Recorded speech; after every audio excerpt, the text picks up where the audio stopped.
अपने आत्माओं, हमने परमात्मा प्राप्ति करनी है। मनुष्य जीवन का मूल उद्देश्य प्रभु पाना ही है।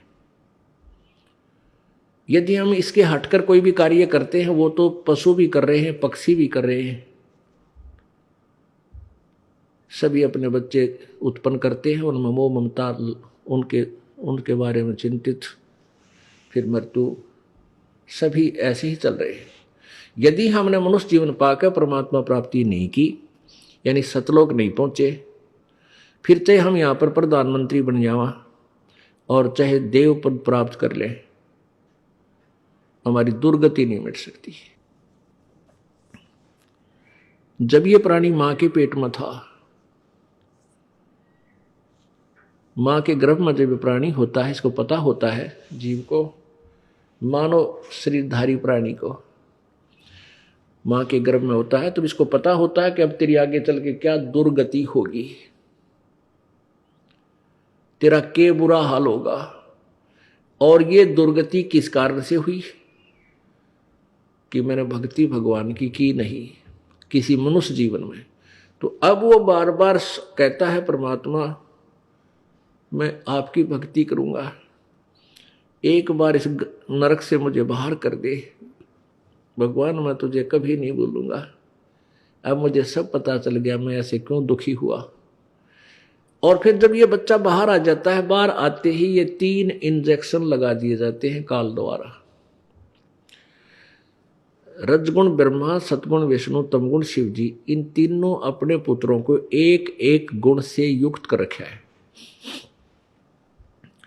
और इनके अंदर से निकल रहा प्रभाव ऑटोमेटिकली प्रत्येक प्राणी पर प्रभावित कर रहा है, सब पे इफेक्टिव है।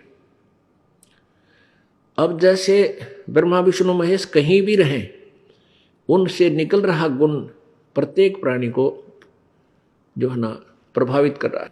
अब जैसे ब्रह्मा विष्णु महेश अपने लोकों में रहते हैं, इनके अलग अलग राजधानियां हैं। ब्रह्मालोक अलग है, विष्णु जी का लोक अलग है, शिव जी का लोक अलग है। स्थान, लोक माने स्थान, देश। अब जैसे एक मकान में रसोई होती है, किचन, भोजनालय, और उसमें मिर्चों का छोंक लगता है, मिर्च डाल दी छोंक में, तो वो वहां से उसका जो प्रभाव है छोंक का, उस मिर्चों का प्रभाव ने जाकर उस मकान के अन्य कक्षों में बैठे हुए व्यक्तियों को भी प्रभावित किया, उनको छींकें आने लगी। जबकि मूल वस्तु रसोई में है, उससे निकला हुआ गुण कहाँ पहुंच गया? वहां जाकर प्रभावित किया। ऐसे ही ब्रह्मा विष्णु महेश अपने मूल स्थान, अपने राजधानियों में रहते हैं, और उनसे निकल रहे ये गुण आप जी को, तीनों लोकों के प्राणियों को, जैसे पाताल लोक, पृथ्वी लोक और स्वर्ग लोक के प्राणियों को प्रभावित कर रहे हैं।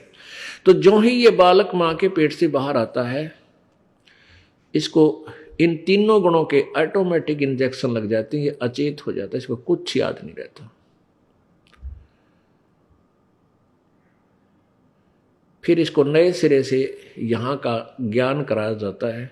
ये तेरा बाप पिता है, ये तेरी माँ है, ये तेरा भाई, ये बहन, ये चाचा ताऊ चाची मामा फूफी, ये सब उसको नए सिरे से फिर क ख ग घ ABC, ये नए सिरे से इसमें फीड की जाती है। और फिर ये कहता है, जब ये शरीर छोड़कर जाता है तो परमात्मा के दरबार में जब इससे अकाउंट लिया जाता है, तो ये क्या कहता है, भगवान मेरे को पता नहीं लगा, मुझे ज्ञान नहीं हुआ कि मुझे क्या करना चाहिए था, भक्ति करनी चाहिए थी या नहीं थी। तो परमात्मा उलाहने में नहीं रहते, परमात्मा ये भी कसर नहीं छोड़ते। प्रत्येक गांव में, प्रत्येक नगर में, पूरी पृथ्वी पर कोई भी प्राणी ऐसा नहीं जो इस बात से अपरिचित हो भगवान की भक्ति करनी चाहिए, परमात्मा ने याद करो। यानी किसी ना किसी के मुख से उसने अवश्य कहा है भगवान की भक्ति करनी चाहिए, परमात्मा ने याद करवाई। कोई गलती करता है, पाप कर रहा है, भाई भगवान से डर, मालिक ने याद करे। यानी इस तरह की प्रेरणा प्रत्येक प्राणी तक मालिक ने पहुंचा रखी होती है।